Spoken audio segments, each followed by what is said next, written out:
thing. What about your hair? You gonna leave it like All that? right, good morning. Welcome back to our homegrown lecture series in 2021. If you can believe that, we have successfully done this program since, what has it been, April, somewhere around April or May. So on the screen is this quarter's flyer. We have, as you've noticed, we've switched from an every week talk to bi-weekly. And starting out today, we're going to have Paul Winsky talk about pollinator gardens. Next week will be Shannon Dietz with soil testing. So all your questions on soil testing can be answered next week. In February, myself, Brandy Keller with Spring Garden Prep, and then Paul will continue that with spring vegetable gardening. And then in March, that's going to be a really fun one, History of Cattle in Texas. And we'll finish that quarter up with all about basil that I'll be doing.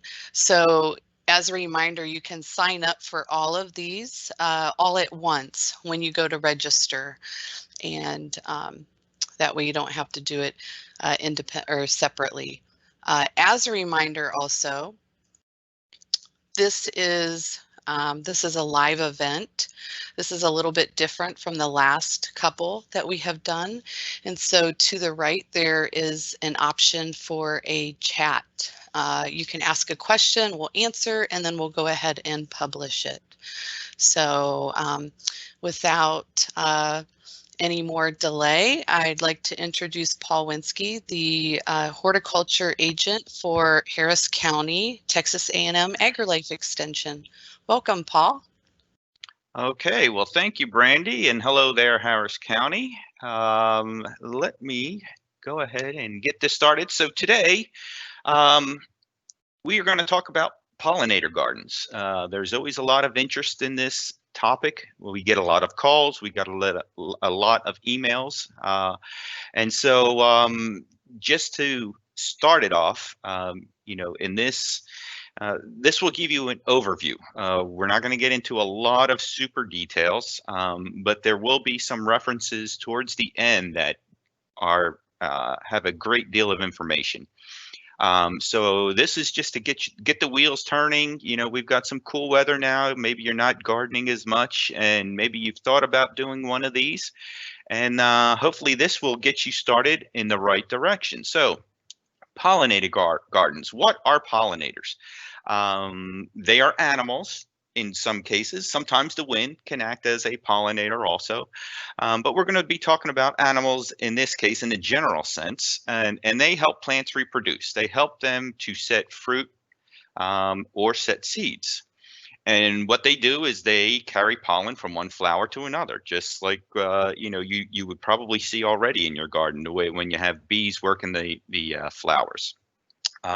Without this pollination, most of the fruits and vegetables will not set fruit, which would not be a good thing. And there's reasons for that, whether it's a lack of pollination or there's some other structural issues that occur.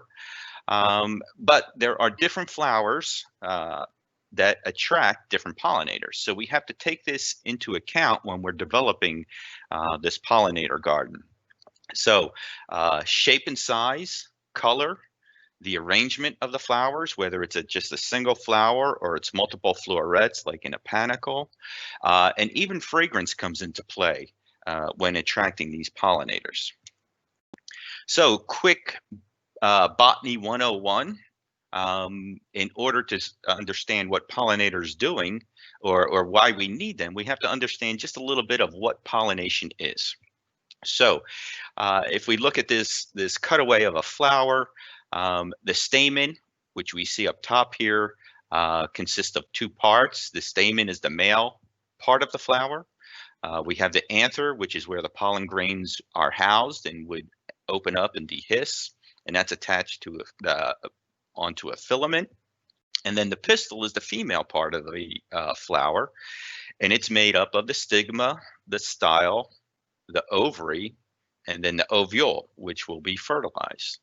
So what happens is we need to get that pollen grain onto the surface of the stigma. And the pollen grain has two nuclei. One forms this tube, which is called the tube nucleus, which will travel the length of the stigma. And hopefully you can see how it germinates in this depiction. The stigma is usually sticky or tacky, so the pollen grains can attach to it.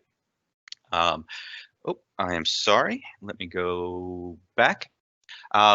And then, so that pollen grain attaches, the tube nucleus starts to germinate, it travels down the length of the style, enters the ovary, and then enters into the ovule where the actual gamete will be released in order to form an embryo.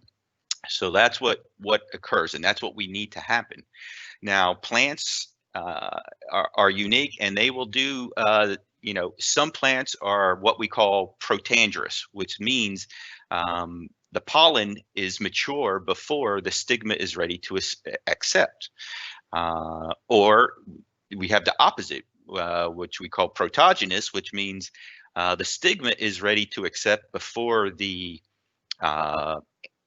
pollen is ready to has matured.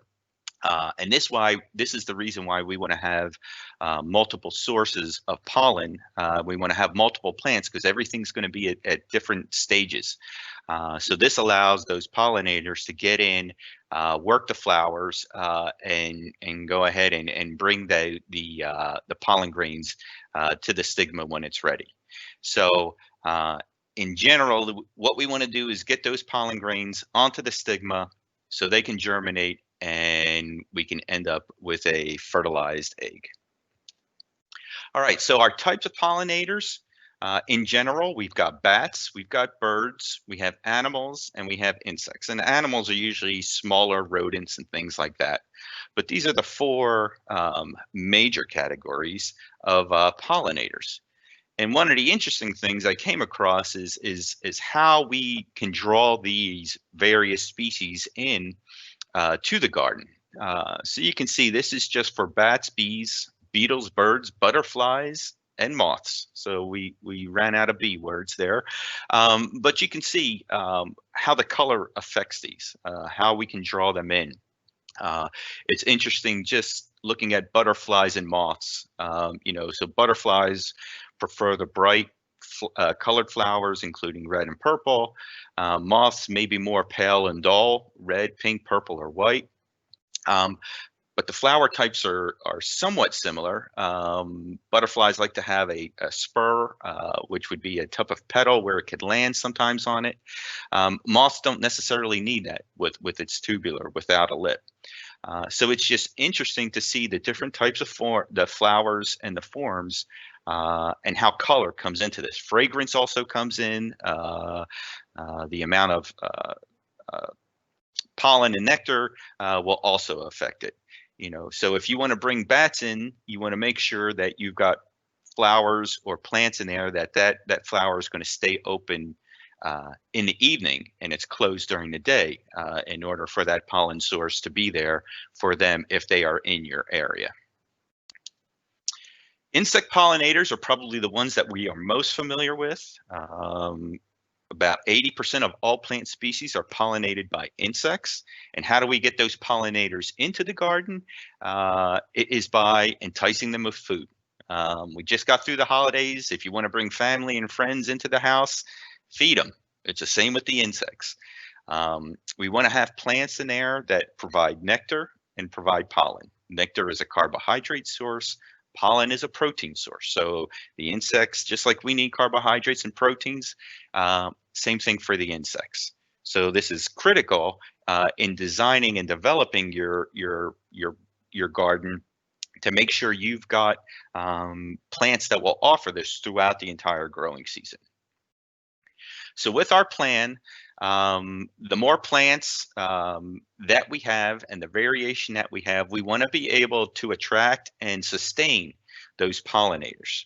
So if we have a increased population or a large population of flowers as a source to bring them in, we are going to have a lot of diversity of pollinators in that garden. And the great thing about having these pollinators in there is you know, we talk about static gardens and dynamic gardens, and you know, being able to watch these pollinators work the flowers and get in there and do what they have to do. It brings another dimension into your garden. So be aware of that as you're developing your plans. So where do we want to establish this garden? Okay, we want a sunny location. Ideally, we want at least 6+ hours of full sun. Now, can you have a pollinator garden in the shade? Absolutely. There's plants out there that you can use in the shade that you will bring them, you know, you can bring the pollinators in. But just remember, you know, insects are cold-blooded animals. And so, you know, when it's warm, when they're in the sun, they're more active and they're going to be busier doing what they need to do within those flowers. So just be aware of that. So first thing, location, we want at least 6+ hours of full sun. We talked about the nectar and the pollen, and so we want diversity with those sources. So we can provide nectar and pollen with trees, with shrubs, with perennials, and with annuals. And we want to make sure we have them throughout the season, and we want to make sure that they overlap. You know, we don't want to just have a group come in that blooms from say April through May, and then we don't have anything again that blooms until July through August. We want that succession, and so it's great where we garden that we can do that because we've got plenty of plant material to work with that will allow us to lengthen that flowering season. We want to plant in groups if possible. Now, this is going to depend on the size of the pollinator garden that you're going to establish. But if you can plant in at least a group of 3, it just works so much better. I've got salvia indigo spires, and I've got a group of 3 plants, and I've got bumblebees that are constantly working those plants in the spring and summer. And so it's just a larger target for them. It's easier for them to work those flowers. So if you can plant in groups, a minimum of a group of 3, but if you don't have that space, that's fine. Don't worry about it, because as long as you've got the diversity and the sources available throughout the season, you'll keep those pollinators there and happy. And the other thing is, you know, native plants are preferred. If you can work natives in there, by all means do it. Because those pollinators, you know, it's almost like an inborn instinct that they have. They know where the pollen is. They recognize those flowers. Now, does that mean if you have natives, or if you don't have any natives at all, and you've got, you know, annuals and perennials that are, you know, cultivars and things like that, are you going to have pollinators in there? Absolutely. But it just helps with that diversity if you can work those natives in. And there's plenty of sources of native plants that we can use here in our area. So those are the 3 things we want to make sure we're aware of: diversity, planting in groups, and work in those native plants where you can. Now, the other thing you have to be aware of with these pollinator gardens is you want to have, if possible, a larval host plant, which is something that, you know, we may overlook. And this is predominantly for the butterflies and the moths, because, you know, they have that complete life cycle. They go through a complete metamorphosis. Well, the females will only lay their eggs on certain species in order for the egg to hatch, and then the larvae or the caterpillar to feed. And so the 2 examples I have here are the monarchs, which they're specifically on milkweed, and then the black swallowtail. They like plants in that parsley family. So this is something else. If you want to bring that stage, if you want to be able to see that stage from these pollinators in your garden, focus on some of that type of plant material. And there are lists out there for the various butterflies and moths of what the larval host plants are. And this is it's quite helpful to know that. Just beware. Every year we get at least one question where somebody says, you know, my milkweed or this plant is being destroyed by this caterpillar. Do I need to get rid of it? And it's absolutely, you know, once they send a picture, it's something similar to this, and it's like, no, that's the source of food for that stage. Don't worry about it. The plant's going to rebound. It's just, it needs that energy. It's a feeding machine in order to go from the larval stage into the next stage where it pupates and goes through the chrysalis. So larval host plants is another thing to consider when you're thinking about installing one of these gardens. The other thing is moisture. All right. So these pollinators, they need water. So they do need some type of water source, whether it's a small pool or mud puddles or bird baths, you know, something like this, which we see here where there's some stones in there. They can perch on that. They can drink their water, put their proboscis in there and feed. And just be aware that, you know, like anything else in this area, we don't want to have standing water for too long. So we want to change it out so we don't have issues with mosquitoes down the road. Shelter is also key. So, you know, things that we need, these pollinators also need. Depending on where you're going to lay out that garden or install that garden, you know, you want to sort of protect it from that prevailing winds, because you don't want these guys having to work too much or too hard in order to stay in that area. So things like trees and larger shrubs, areas within corners of the fences or even near the buildings where it's going to protect it, it's going to be helpful in order to help these pollinators do their work. But just also be aware, you know, that bumblebees and there's other solitary bees, they nest in the ground. So they are looking for an area where they can burrow in and nest. And this is where maybe you've got a patch of your garden where you don't mulch it. And you've got the bare soil exposed. So these bumblebees and other solitary bees can go ahead and get in there and develop their little nest and have a place to stay. I like this image of this picture, this box that was made, because there's different items in there that provide different types of protection. You can see they've got rocks, they've got pine cones, they've got the bamboos. So I thought this was a really interesting way to provide some shelter for these pollinators, and I'm sure the garden is right there nearby, so they can go work the flowers and then at night come back and have a place to shelter. So be aware of that as you're developing your plans. Pesticide use is always a question that comes up, and the best thing is to reduce your application and use as much as possible. Now, does this mean that you know, that you can get away from using them 100%?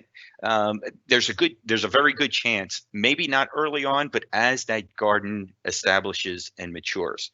Because think about it this way: if we've got a nice diversity of plant material and we've got pollen sources and we've got nectar sources, and we're bringing in these pollinators, we're also going to be bringing in beneficial insects, because beneficial insects are going to either, they're looking for prey, but they're also looking for sources of pollen and nectar. So as that garden matures, there's a very good chance that the amount of spraying that you're going to have to do is going to be very little.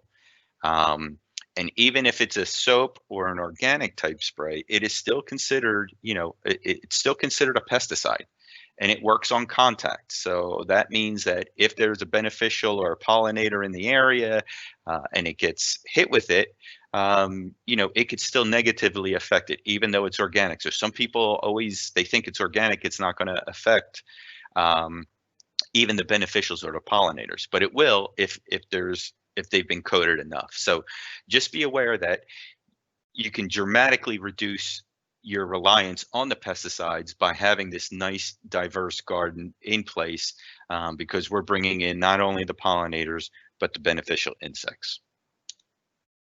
All right, so to wrap up, when we're establishing and planting, these habitats can come in all shapes and sizes. You want to maintain, just like when we talk about earth-kind gardening, good gardening practices. When you plant, make sure you space them properly so they don't get, grow on top of each other too quickly. Make sure you're planting properly. Make sure you're irrigating to get them started and as they need it. Mulching, again, I mentioned that as in that main garden, but make sure you have areas, if you've got bumblebees, that they can turn around and establish their nest. And so they're not going to go burrowing through the mulch. They like to go right into the soil. So have an area where they could possibly establish. We want that blooming throughout the season, and we want to overlap. This will ensure that we've always got some food source available for these pollinators. And then the other thing is, we want to plant in drifts if possible. If we've got a small area, just getting a nice nice mix of plant material in there will be fine. But if you've got the space, if you can put 3 of echinacea or 3 of this or 3 of that, it's going to work much better because they will come in and work those plants rather nicely. Okay, so where we are at now is you get to do a little bit of work. So if there are any questions, so first thing I want to do is I want to know, what is your favorite pollinator plant? What is your go-to pollinator plant? And you can, I've done this before. So if you text, if you put my name, Paul Winsky 227, and you text it to 37607, you will get a notice back saying that you can then post. And I just want to get an idea to see what plants everyone likes as their pollinator plants. We all have our favorites, and so I'm just curious to see which ones you've worked with in the past, which ones perform well, and get an idea like that. So let's see, give us some time. I guess quickly, Shannon or Brandy, are there any questions posted that I need to answer, or is everything good on your end? There are a couple. One came in at the beginning, said, I planted a Texas AgriLife pollinator garden in September. It's doing great. I do have a lot of bluefield matter growing in it. Should I weed it out or leave it? At this time, that's a great question, because one of the things I would say, especially through the fall and winter, leave some of that debris in there, because it provides some protection for these pollinators. Here we go. We've got one coming in, zinnias. Excellent. Very good choice. So yes, some debris, even a few weeds here and there, are going to be a plus, because it adds a little bit of diversity. It adds some protection. And so, yeah, it doesn't have to be highly manicured, and having some debris in there is going to be good. Now, in the spring of the year, you can go ahead and clean it up, because over time, you want that fresh growth to come through. If there's any chance of any disease issues, you can get that out of there. So great question. All right, so we've got a lot of folks in here. Fennel, great plant. Aster, borage, milkweed. Some of the other ones, sunflowers, great. The thing I like about sunflowers is you can also, they're a great trap crop for leaf-footed bugs. So you can passively go out there once the leaf-footed bugs are on there, and then just turn around and knock them into a bucket of soapy water, and you've got them. So Mistflower, great. Awesome. So a lot of the plants that we're going to talk about, you guys are already seeing. Lavender, great. All right, so let me move on. Thank you for participating. I am going to lock that now, and we can move on to the next slide. Great. I hope I woke everybody up, and I've got you all ready to go here. Let's see. I'm not moving. Let me unlock this.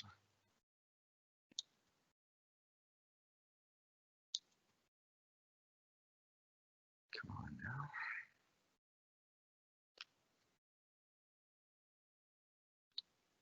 Okay. Oop. All right, hold on a second. We've got a little malfunction here. Here we go. Oh. Okay, so let's talk about some of the plants that we can use as pollinators, and I'm going to touch on a few annuals, a few perennials, some shrubs, even a few trees. And you know, just as a caveat here, this is not all inclusive. These are ones that I've seen in my 30+ years in the industry that work extremely well. Some of these I've got in my garden or I've had in my garden in the past. So this is just to give you an idea. And as I mentioned, at the end, there will be a list of 4 resources. And I'll touch on those. And there's both of the most of those have very good lists of plants that you can use. So let's look. Annuals, pentas, great for summer blooming. So through the heat of the summer, provides pollen, provides nectar, nice color range. The other thing is we've got a lot of different sizes. So depending on the garden that you've got, where you need it, there are taller varieties that can get up to 2 feet, and we've got shorter varieties that are about, 8 to 10 inches tall. So we can use them at different parts and different areas of the garden. Sunflowers, someone mentioned, again, great pollen source, great way to use as a trap crop. And the other thing again here is we can have dwarf varieties, and we can have varieties that are 6 to 8 feet tall. So depending on what you have to work with, where you want to use it, and who doesn't love one of those a huge sunflower when it's in bloom, and that bright bold yellow color. And then the last of the annuals that I have are zinnias, and someone mentioned that. So again, lots of diversity, larger flowered ones, cut flower types, small compact ones. The thing I like about these smaller ones is I like the term, they bury their dead. The older flowers just sort of get lost as the plant grows up over it. You don't have to deadhead, which is kind of nice. It's one less thing you have to worry about. And they just provide a nice pollen source throughout the spring and in through the summer, and even into early fall. So zinnias are great for working into that pollinator garden. Now let's look at some of the perennials. Echinacea, you can see great pollen source. It's anything that has that composite, from the composite family, that has that daisy-like look, is going to be a good source of pollen to bring these pollinators in. And purple coneflower now, Echinacea purpurea, there are other colors out there. But if you can find the native varieties or the native ones, again, always try and work in a few of those natives. If you want a completely native, they are out there, and you want to take advantage of that. Black-eyed Susan, Rudbeckia, you can see the trend with the type of flower. The thing I like about the perennials are as they mature, they fill in, coming back year from year, so a little less work. You know, you clean them up at the end of the season or beginning of the season, I should say, because we want to leave some of that debris behind. But overall, these will provide plenty of color and great food sources. Here's the milkweed. So this one is Asclepias tuberosa. But there are plenty of species, native species, that are out there for Texas. So I would definitely say, and this is one of the, if you want to bring, would be a larval plant for the monarch. So any of the milkweeds, that's going to be their source for the females to come in to lay their eggs, and then for those eggs to hatch and for the larvae to feed in order to go into their next stage before they go into a chrysalis. Agara, Linheimeri, whirling butterflies is one of the varieties out there. This is one of those wispy perennials, probably about 18 to 24 inches tall. Flowers are usually white, pink, or pink. And you can see they just add a nice look to the garden. If you get some breezes, they just sort of sway with the breeze, and so it keeps that landscape in a more of a dynamic look as opposed to just being upright and set all the time. Someone mentioned salvias, and there are more salvias out there than you can shake a stick at, and they all work great in pollinator gardens. This is Leucantha, so this is the Mexican bush sage, and you can see how those flowers are up on those spikes. They present themselves real well, nicely to the pollinators. The other thing I like about this plant is when we talked about shelter and protection, you can see once that plant establishes, it is going to provide a lot of very good space for them to get down in there if for some reason they need that protection, whether it's out of the full sun for a while or just protection from that wind. They can get down inside that plant and protect themselves. Copper Canyon daisy, Tagetes lemonii, is a great native, low growing. So this is one that you're going to want in the front of the bed. Nice yellow flower, but again, it's got that little daisy flower look. The foliage has a fragrance to it, so it brings in a lot of pollinators, and it allows you to build that bed. You can have the low growing plants, you can have your mid-size, and then your larger material back towards the end. White mistflower, Eupatorium.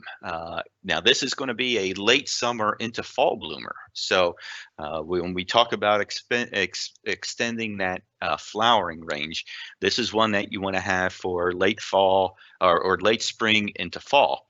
It's going to be a larger plant, probably about 3.5, maybe even 4 feet tall, depending on the age. But it is just covered with these white blooms, and it looks like a white cloud. And as you can see in the image above, we've got some butterflies there working the flowers. So great source, a great perennial to have in there to bring in those pollinators. Turk's cap is another one. It's easy for the pollen is available, but then there's also nectar down in there. So we can bring in the birds and we can bring in the pollen, the beneficial insects and things like that. Turk's cap will get large, works well in the sun or the shade. Predominantly red, but there are pink varieties out there. But this will probably get about 5 to 6 feet tall, so it almost borders on it. Is it a perennial? Is it a shrub? It really just depends how you prune it, how you manage it. But a great plant to have in your pollinator garden. Let's talk about a couple vines. We need some vines in there. There's some vines that are great plants for the pollinators. So Gelsemium, Carolina jessamine is great. It's evergreen. So even when it's not in bloom, you've got some color in the garden during especially this time of year. It's got the glossy foliage, but it's these bright yellow fragrant flowers that bloom, and it blooms very early in the spring. So there's a good chance, depending on how cold we get, you know, sometimes end of February this starts to bloom, sometimes mid-February, sometimes early March. So it really just depends. But you know, spring is just around the corner when you can smell this with the gelsemium in bloom. Then we have crossvine. So this is Magnolia. So this is a semi-evergreen or evergreen. It's a climbing vine, and it's we call it semi-evergreen because if we do happen to get a cold winter where we're below freezing for, you know, maybe several days, multiple days, there's a chance that it will drop its foliage, which is fine. It's not going to hurt it. But you can see it produces these clusters of yellowish red tubular flowers. And so, you know, it's going to attract certain types of pollinators and does extremely well in the sun to depart shade. So crossvine or Magnolia is great for the spring. And then when we talk about that succession, the trumpet vine or Campsis has a similar type flower, but it's a summer bloomer. So again, making sure we have overlap, making sure that we've got pollen and nectar there throughout the season. Campsis is deciduous, so it will drop its foliage, where Magnolia we said is evergreen or semi-evergreen. This one is strictly deciduous. So, and it does well in the full sun. This is one I really like, Aloysia virgata, sweet almond verbena. It's a large woody shrub by itself. It's not real pretty. So this is a plant that you want to put towards the back of the bed or the garden, and let it grow up through the plants that are in front of it, and then these flowers will sort of just hang down and drip down, and the fragrance on this is very sweet, really nice, and it blooms the entire summer. So, and you can see these clusters, you know, it allows them to, they're very small tubular flowers. So the beneficials and the pollinators can come in and work that pollen. There's nectar in there, and throughout the entire summer, this thing will be in bloom. So again, put it towards the back, have some other mid-sized plants growing up to cover the base of it. But then when this blooms, you'll enjoy it not only for the fragrance, but the pollinators are going to enjoy it also. Abelia is a great shrub, produces these clusters of small tubular flowers, does well in our heat and our humidity, has a slight fragrance to it, and these will bloom, you know, in the spring through mid to early summer, depending on how hot we get and how quickly we get, you know, the heat sets in. But it's a great evergreen shrub. And again, another source of protection and shelter, excuse me, for these pollinators also. Vitex is one that it's a native, it's deciduous, produces these large spikes, purple flowers. There's pink varieties out there. There are some varieties that are getting more compact in their growth habit, but in general, it's going to top out at about 15 feet tops. Butterflies love this, and the moths love it. They just will work this when it is in bloom. Now it is a spring bloomer, but if you are managing the height of this, after it blooms, you could go ahead. You can remove or prune out the spent blooms, and it will get another flush. So you could have multiple flower production cycles with this plant if you want to prune it. If you don't, it'll bloom once, and when it's in bloom, it's that purple color just really pops. But I really like this, and once it's established, it's very hardy and drought tolerant. Small trees, large shrubs, you know, depending on your definition. Ilex decidua, the Possumhaw holly, and you know, this is the time of year that we would see the berries on this plant. So you know, in the spring, you know, it flowers, very inconspicuous, but it is a pollen source for these pollinators, and it's a nice tidy tree. You can see tops out at about 12, maybe 15 feet.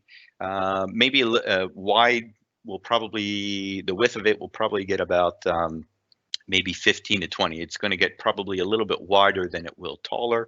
But again, especially this time of year, it's excellent winter color. So you've got interest out there, and the birds will come and feed on those berries throughout the winter. Calicopra americana, American beauty berry, is a great I love this in the fall. It produces these clusters of these small, light lilac flowers in the summer. Most people probably don't even recognize this plant when it's in bloom, because it's very inconspicuous, those blooms. But once those flowers are pollinated and we see that fruit in the fall, you can't miss this plant.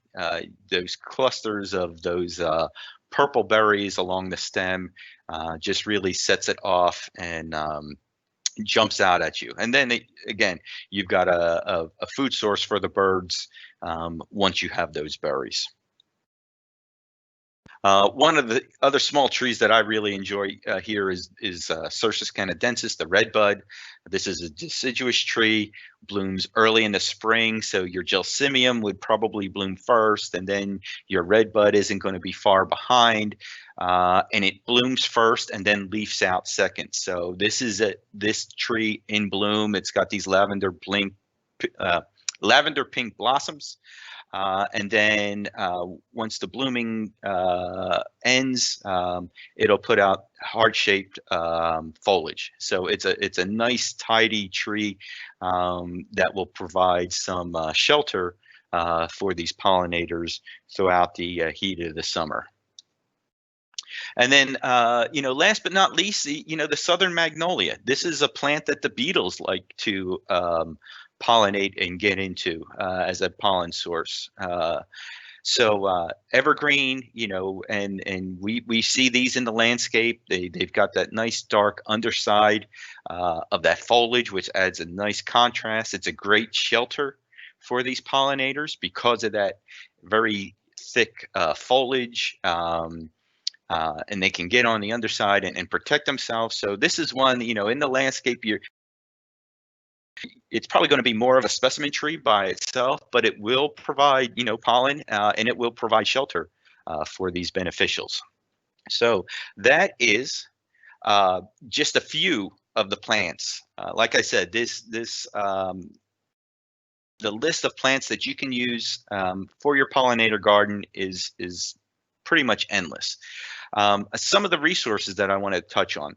This first one, Pollinator Partnership, which is at pollinator.org.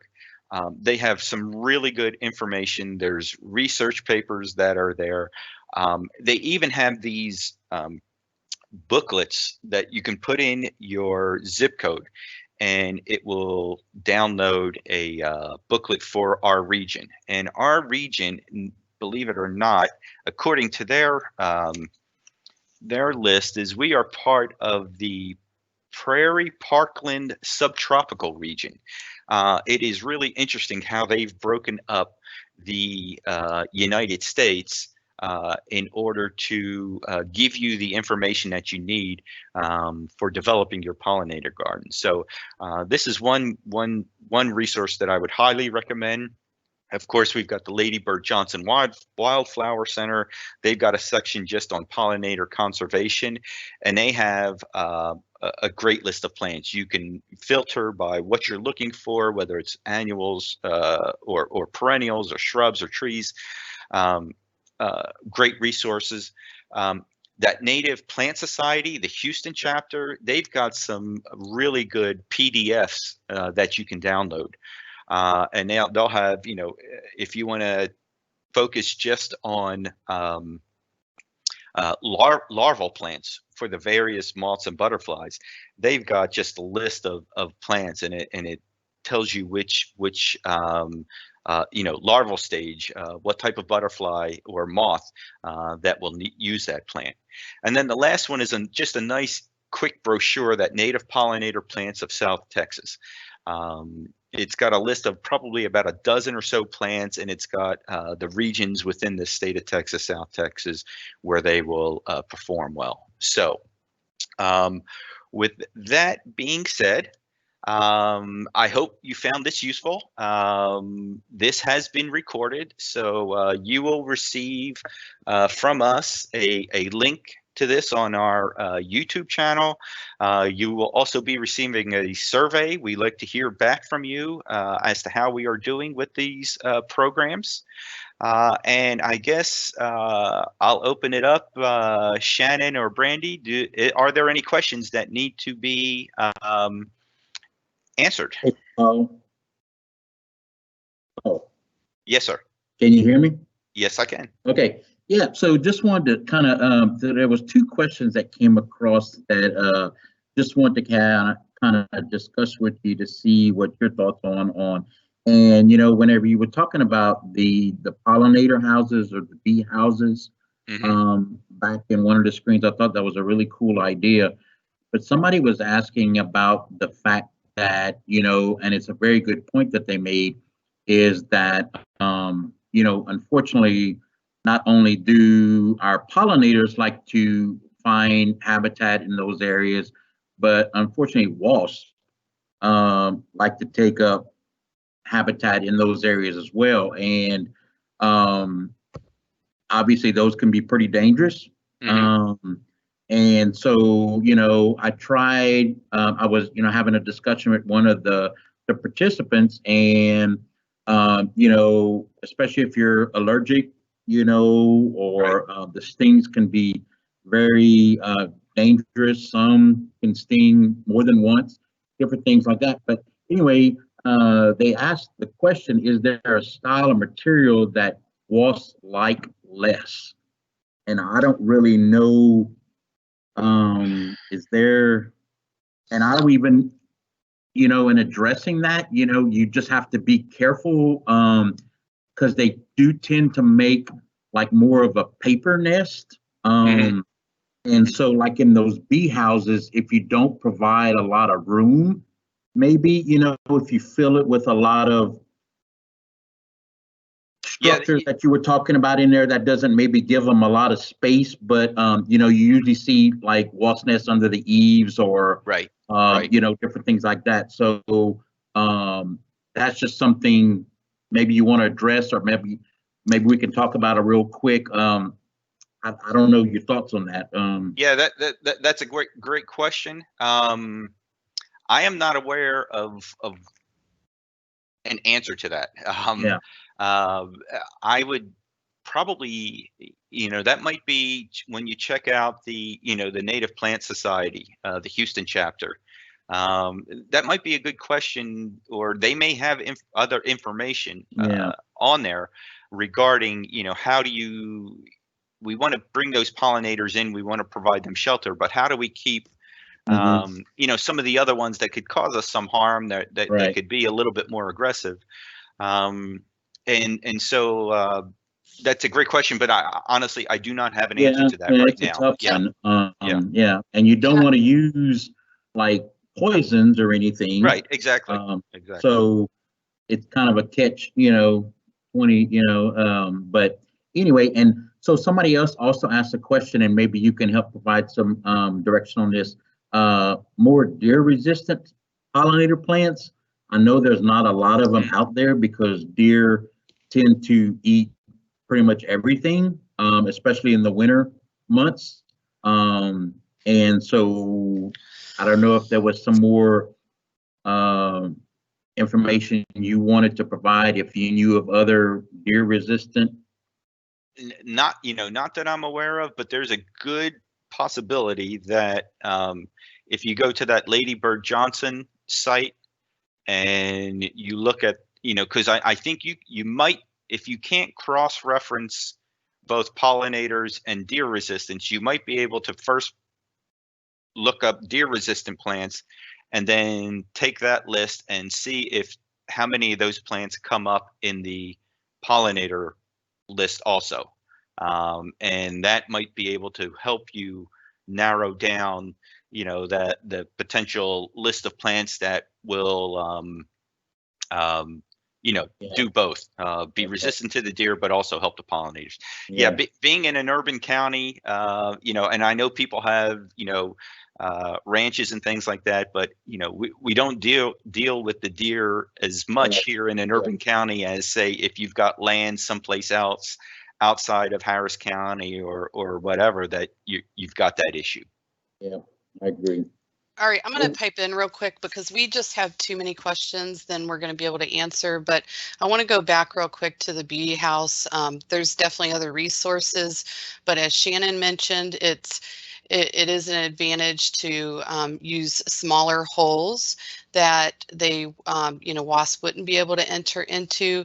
But we also have to recognize that those may be more for like honeybees, and native bees do not, they simply do not nest like that. Native bees that are being decimated by other practices like mulching, they nest in the ground. So even just to have a population of native bees, to just be aware, maybe don't mulch your whole bed or have a back of your yard where, you know, you have open grass, or in general, just don't freak completely out when you see bees in the ground, because that's usually like, oh my God, there's ground bees. Well, that's really a congratulations usually. I know depending on who you have in the yard, it might not be, but there's just way too many questions for us to answer here. But there were a couple that I specifically told them that I was going to ask you about. So let me go back and so are any of these good for a very shady garden? They will work well. But the one issue is that the flower production won't be as I say proliferous. They won't be as prolific if they're in a heavily shaded garden. And again, I would look back on at the wild. What was that source? I'm sorry. The Native Plant Society. They will have natives that they list for the shade that will also work well for pollinators. So, you know, check out some of those sites because they will be able to, you know, go into it with a little bit more detail. Okay, and my Turk's cap is gangly. When do I prune? I would wait until the end of February, just beginning of March. You know, there's a chance we can still get a freeze. Just leave it there. You know, that gangly growth will take the hit with the frost if we get it, and then you'll be able to clean it up early spring. Okay, and do you want to take a couple more, or how are you feeling right now? Let's go till 11. So we've got 8 minutes. So let's see what we can work through. Okay, is it good to prune oak leaf hydrangeas? Yes. You know, you're going to want to, again, it depends on the look you want, how large you want it to be. But I don't have an issue with coming through and cleaning that up because you get that fresh new growth. When you prune, there's a chance that you've got more buds, so you're going to have more shoots with potential flower buds on them, so you can increase that flower production on that plant. So yes, I would definitely recommend pruning it. Okay, and the talk has definitely, I will tell you, there's been a lot of comments just of appreciation on the presentation. So you have many thanks, Paul. Good. Oh, this was the other one I thought was interesting. Does Possumhaw only produce berries during a certain season or all year long? Oh, it's definitely going to be in the winter. So, you know, it's Ilex deciduous. So it's one of the few hollies that is deciduous. It's not an evergreen. So once that it drops that foliage, that's when you really, you know, the berries are there and then they color up. And then you just see that tree with just that berry set on it. And in the wild, you'll see some yellow versions of it. So you might be driving down a country road and you might see some red ones, but you can also find some yellow ones, which are also very eye-catching. When you're going 55 and you see it in the field, it will grab your attention. So make sure you pay attention to the road. All right. And then one person said that they have a fake hornet nest in the middle of their wildlife garden. So that's I guess that works for them. That sounds really cute. Okay. And then can you control red wasps and not hurt others? So I'll just make a comment and then both of you can chime in. So I think when it comes to red wasps, it's probably best to find out where they're going. And there's sprays to be used directly on them. I mean, so it's not like you would just spray them while they're out and about. You know, if they're trying to find a home, up under your, somewhere like in your by your house, find out where they're coming from. Shannon, do you have another recommendation?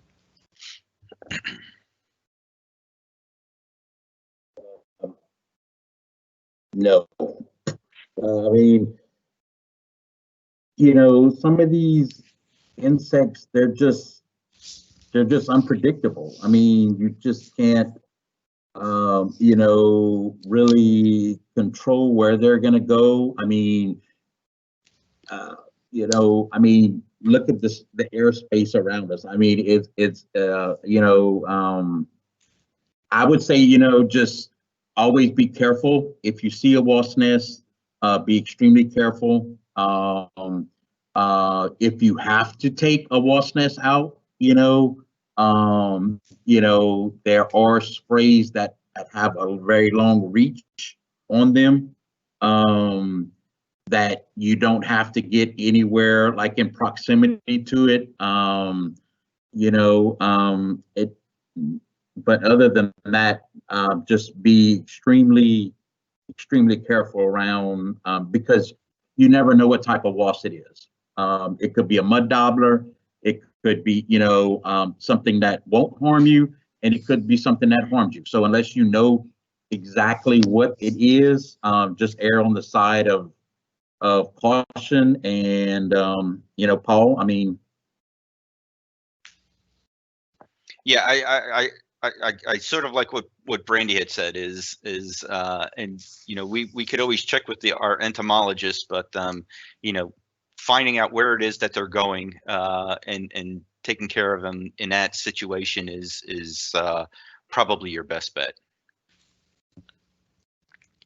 All right, and let's see. So which of these okay, I'm not sure if you'll have an answer for this, but this always comes up. Which of the pollinator plants might be considered deer resistant? Okay, and I think that's where we talked about that one already. Yeah, we talked about one. Yeah. Okay. I'm reading from this, and I don't know if there's any more. Yeah, one said there may be pollinator plants that wasps like to avoid. That's very curious. Nothing comes to the top of my mind, but I'm sure. I do know bottle brush likes wasps because, I get a lot of pollinators, including the wasps, but they don't bother me, so I just let them be, but I do keep my distance. It looks like, Shannon, unless you see anything else, I don't really see anything else. So Paul, thank you very much. This was a really fun presentation. And do red wasps have any positive role in the garden? Yes, they're pollinators. So that's where I see my that was a question that just came in. Mm-hmm. That's where I see see them on my bottle brush. So they are all types of most wasps are some kind of, not most, but some wasps are pollinators. So they definitely aren't all bad. I'm not a fan of the red wasp, so I hear what everybody's saying. All right. Well, thank you, Paul. And we're going to go ahead and end it here. And join us next week when Shannon talks about soil testing, which is 2 weeks. Next week. 2 weeks. 2 weeks. Yes, 2 because weeks. we are going every 2 weeks now. Right, every have other to keep week. Me Yep. Keep me on. But we always get a lot of questions about soil testing, how to do it, when to do it, where it goes, and then how to interpret the answers when you get it back. So if you haven't signed up for that, go ahead and do that, and we will see you back in 2 weeks. Thanks, Paul. Thank you all. Have a great day.